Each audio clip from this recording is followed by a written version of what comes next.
इस्लामाबाद में पाकिस्तान तहरीक इंसाफ का एहतजाज। बानी पीटीआई की बहनों अलीमा खान और उज़मा खान को डी चौक से गिरफ्तार करके थाना सेक्रेटेरिएट मुंतकिल कर दिया गया।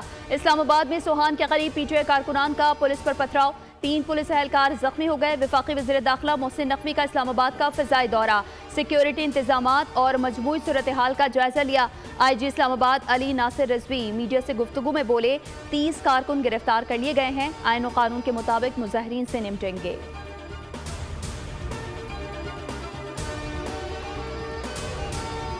और वज़ीर आला खैबर पख्तूनख्वा अली अमीन गंडापुर की हट धर्मी बरकरार, हर सूरत डी चौक जाने का ऐलान कर दिया। कहा, हमारी मंजिल डी चौक है, हम वापस नहीं आएंगे। अपोजिशन लीडर उमर अयूब ने भी झिटाई से कहा, हर सूरत पहुंचेंगे। खैबर पख्तूनख्वा के मुशीर इत्तलात बैरिस्टर सैफ बोले, नून लीगी सरकार ने गुल्लू बट तैयार कर लिए हैं, हमें कमजोर ना समझा जाए वरना हम ईंट का जवाब पत्थर से देंगे।